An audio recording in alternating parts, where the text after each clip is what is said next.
yaba nahayo butumwa aha kutanduka kw'ekisibo kyatandikira izoba kandi okushaboku kwakorerwa aha Kereziya Rugatwa eya Nyamutanga aho muri Mbarara City.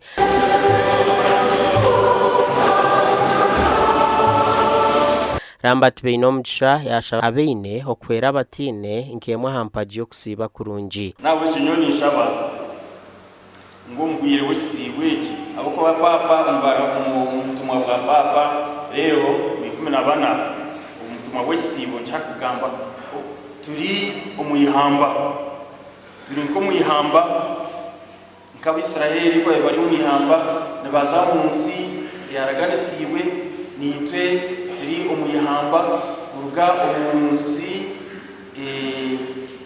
yebibitu tukaza omunsi yo kushikira okushabo kwahikwa RCC ahabwa Mbarara City North Jack Akankunda. Domestic violence is bingi mwenisha abasobanura siba nabo tubatibire kandi turece ngo maka ukwita no maka babirekeraho bareke kwita ndebiyensi kwita ndebintu kandi barekeraho kuwana. Ebi ni biro byo kwetisa kandi ni biro byo kugarukana na Ruhanga na no kugarukana n'abantu batahi babo.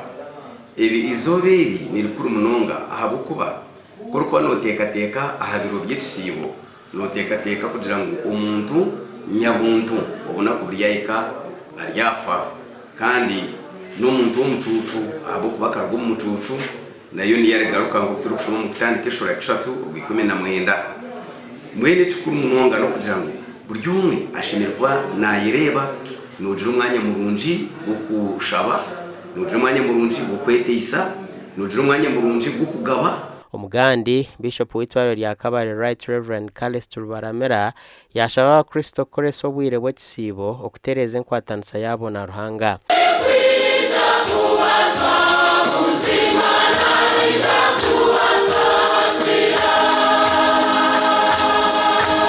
Yabaye bembiro kushaba aha Kereziya ya Rushoroza Pastoral Center omuri Kabale Municipality omukushaba ko kwakira ekisibo.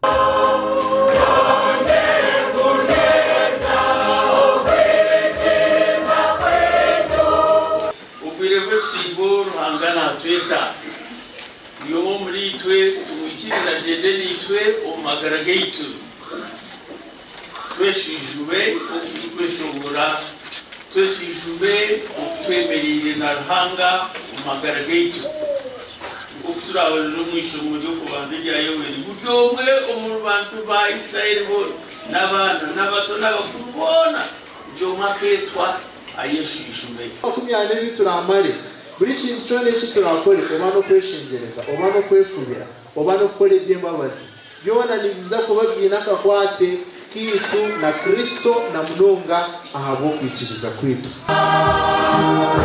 Gasha kwa Ali Waswa na Nelson Ahimswe.